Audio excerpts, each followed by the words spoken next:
నమస్తే sir. Sir మనకి ఇప్పుడు షుగర్, డయాబెటీస్ అనేది చాలా జనరల్ ప్రాబ్లం అయిపోయింది. అంటే చిన్న వాళ్ళ నుంచి పెద్ద వాళ్ళ వరకు ఇది కామన్‌గా ఇండియాలో ఎక్కువుంది మనకి. ఈ షుగర్ అనేది ఒక మెటబాలిక్ డిసార్డర్ అండి. ఓకే. సో, మెటబాలిక్ డిసార్డర్స్ అంటే మన బాడీలో 3 టైప్స్ ఆఫ్ మెటబాలిజమ్స్ ఉంటాయి. ఓకే. ఒకటి కార్బోహైడ్రేట్, ఒకటి ప్రోటీన్, మూడోది ఫ్యాట్. హ్మ్.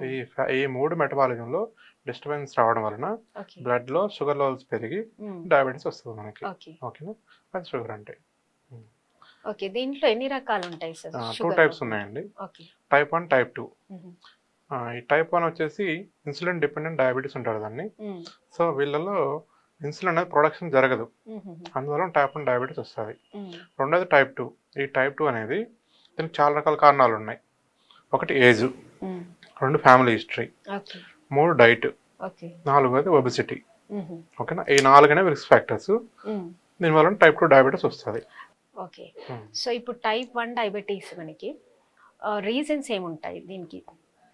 టైప్ 1కి క్రోమోజోమ్స్లో ఉన్న జీన్స్ ఆల్టరేషన్ వలన ఆటో యాంటీబాడీస్ అనేవి బీటా సెల్స్ని డిస్ట్రాయ్ చేస్తాయి మెయిన్గా. ఓకే. అదే మెయిన్ రీజన్. ఇంకా వేరే కారణాలు ఏం మధుమేహానికి మెయిన్ రీజన్స్ వచ్చేసి టైప్ 2లో ఒబెసిటీ ఇలాంటివి చెప్పారు. సో ఈ ఒబెసిటీ కాకుండా ఇంకేం రీజన్స్ ఉంటాయి అంటే మెయిన్గా మనకి food orders, life style disorders కూడా దీనికి కారణం అవుతాయా? అవును అవుతాయి. సో డైట్ వల్ల కూడా వస్తుంది. సో ఏవి ఎక్కువ ప్రభావం చూపిస్తాయి దీని మీద, అంటే వచ్చే ఛాన్సెస్ దేని వల్ల ఎక్కువ ఉంటాయి? డైట్ కూడా మేజర్ పర్సెంటే ఉందండి వచ్చేదానికి. డైట్లో కూడా high carbohydrate, junk food, long storage foods, packet foods ఇవి తినడం వలన టైప్ 2 డయాబెటీస్ వస్తుంది. ఓకే. మెయిన్ ఫుడ్ వల్ల ఫుడ్ కూడా one of the reason now days. Okay. Major reason. Okay. And చిన్న పిల్లలకు కూడా ఈ డయాబెటీస్ అనేది కామన్ అయిపోయింది. సో ఈ ఫుడ్స్ కాకుండా మనం ఎక్సర్సైజెస్ అనుకున్నారు అంటే ఇప్పుడు చిన్నపిల్లలు చాలా మటుకు ఆడుకుంటుంటారు, చిన్న పిల్లల్లో కూడా వచ్చేస్తుంది. ఎలా, ఎందుకనే? స్ట్రెస్ వల్ల వస్తుంది. Main stress factor. Okay. Diabetes 1 కానీ 2 కానీ ఎలా డిటెక్ట్ చేయొచ్చు మనం? సిమ్టమ్స్ ఎలా ఉంటాయి వీటికి వచ్చే ముందు? డయాబెటీస్ లో మెయిన్ గా 3 రకాల సిమ్టమ్స్ ఉంటాయి. ఒకటి పాలిఫేజియా, పాలియూరియా, పాలిడిప్సియా. అంటే అధిక దాహం వేయడం, అధిక ఆకలి వేయడం, అధిక మూత్రంకి వెళ్ళడం. ఈ 3 సిమ్టమ్స్ అనేవి 2 డయాబెటీస్ లో కామన్. టైప్ 1, టైప్ 2లో ఇవి కామన్ సిమ్టమ్స్. ఇవి మేజర్ ఇనిషియల్ గా ఉండే సిమ్టమ్స్. దీన్ని బట్టి డిటెక్ట్ చేస్తాం మనం. అవి కాకుండా ఇంకా కూడా నీరసం, తల తిప్పడం అవి కూడా కొన్నిసార్లు వస్తాయి కొందరికి. సో మేజర్ గా ఆ 3 సిమ్టమ్స్ అనేవి కామన్ సిమ్టమ్స్ అనమాట. ఓకే. సో దీనికి అంటే మనకి ఎలా తేల్చుకోవాలి? ఇప్పుడు డాక్టర్ దగ్గరకు వచ్చారు, బేసిక్ టెస్ట్లు ఏముంటాయి సార్? సో షుగర్ కి బేసిక్ టెస్ట్ వచ్చేసి ఫాస్టింగ్ బ్లడ్ టెస్ట్ అని ఉంటుంది, ఇంకోటి పోస్ట్ లంచ్ బ్లడ్ టెస్ట్ అని ఉంటుంది. ఈ రెండు వలన సో ఫాస్టింగ్ గ్లూకోజ్ టెస్ట్ లో 125 కంటే ఎక్కువ ఉన్న, పోస్ట్ లంచ్ టెస్ట్ లో 200 కంటే ఎక్కువ ఉన్న షుగర్ ఉన్నట్టు మనం డిటెక్ట్ చేస్తాం. దాంతో పాటు HbA1c అని టెస్ట్ ఉంటుంది. అది 6.5 కంటే అబోవ్ ఉందంటే షుగర్ ఉన్నట్టు డిటెక్ట్ చేస్తాం. ఓకే. 2 బేసిక్ టెస్ట్ల ద్వారా కన్ఫర్మ్ చేస్తాం. అదే ఇమ్యూనిటీ మంచిగా ఉన్న వాళ్ళకి రాదు. అదే 5 to 10% పీపుల్స్ మాత్రమే టైప్ 1 వస్తుంది. సో మిగతా అందరికి ఇమ్యూనిటీ బాగుంది కాబట్టి రావట్లేదు. అందుకు టైప్ 2 వస్తుంది చాలా మందికి. సో టైప్ 2 వచ్చేసి 90% ఉంటే టైప్ 1 ఓన్లీ 5 to 10% మాత్రమే ఉంటుంది. అది డిఫరెన్స్ మెయిన్ గా. అంటే ఫ్యామిలీ హిస్టరీలో ఉంటే కంపల్సరీ వచ్చే తీరుతుంది. అది టైప్ 2. అదే వచ్చే తీరుతుంది. 90% అదే చెప్తున్నారు. 50% ఫ్యామిలీ హిస్టరీ ఉన్న వాళ్ళకి 50% వచ్చేదానికి ఛాన్స్ ఉంది. 50% లేదు. ఓకే. 50% 50-50 ఛాన్సెస్ ఉన్నాయి. అంటే హెల్దీ లైఫ్ స్టైల్, మంచి ఇమ్యూనిటీ ఉంటే గానీ దాన్ని అవాయిడ్ చేయొచ్చు. అంటే యంగ్ ఏజ్ లో రాకపోవచ్చు. అంటే బిలో 40, అబౌవ్ 50 చెప్పలేము, ఛాన్సెస్ ఉన్నాయి వచ్చేదానికి కూడా. ఓకే. సో దీనికి మెడికేషన్స్ ఎలా ఉంటాయి సార్? టైప్ 1కి ఎలా ఉంటాయి, టైప్ 2కి ఎలా ఉంటాయి మనకి? టైప్ 1కి అయితే కంప్లీట్ గా లైఫ్ లాంగ్ ఇన్సులిన్ థెరపీ తీసుకోవాలి. ఓకే.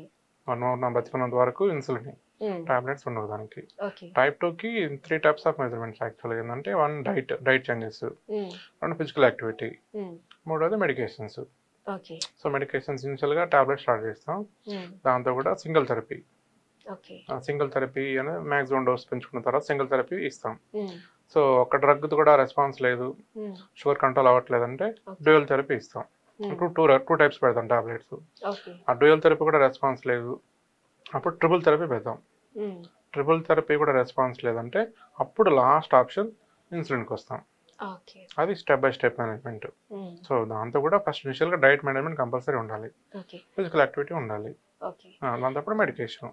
ఓకే. ఇప్పుడు టైప్ 1లో మనకు ఇన్సులిన్ అన్నారు కదా, కంపల్సరీ ఇన్సులిన్ తప్ప మనకి వేరే మెడికేషన్ లేదన్నారు. సో ఒకసారి ఇన్సులిన్ వాడినాక నార్మల్కి వచ్చే ఛాన్సెస్ ఉన్నాయి? లేదు, టైప్ 1లో ఆప్షన్ లేదు. దేని ద్వారా కూడా మనం కంట్రోల్ చేయలేము. వచ్చింది అంటే కంపల్సరీ ఇన్సులిన్ మీదే తీసుకువెళ్ళాలి. ఓకే. అండ్ ఎంత ఫ్రీక్వెంట్ గా ఉంటుంది సార్ ఇంజెక్షన్స్ అనేది? రోజు ఉంటుందా, ఎలా ఉంటుంది? ఇన్సులిన్ డైలీ తీసుకోవాలి. ఇన్సులిన్ లో మళ్ళీ 3 టైప్స్ ఉన్నాయి. ఒకటి షార్ట్ యాక్టింగ్ ఇన్సులిన్ అనమాట. సో దాని యాక్షన్ వచ్చి 6 hours వరకు ఉంటుంది up to. Next intermediate acting 8 to 12 hours ఉంటుంది. నెక్స్ట్ లాంగ్ యాక్టింగ్ అది 24 to 48 hours ఉంటుంది. బేస్డ్ ఆన్ 2 days ఒకసారి based on aetiology, based on sugar levels, దాన్ని బట్టి ఇస్తాం అనమాట. Okay. Based on sugar levels ఈ 3 ఇంజెక్షన్స్ లో ఇదొకటి ఇస్తాం ఎమర్జెన్సీని బట్టి. ఓకే.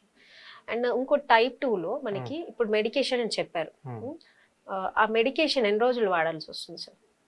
లైఫ్ లాంగ్ వాడాల్సింది. కంపల్సరీ లైఫ్ లాంగ్ వాడాల్సింది. అంటే ఇప్పుడు ఫ్లక్చువేట్ అవుతుంది.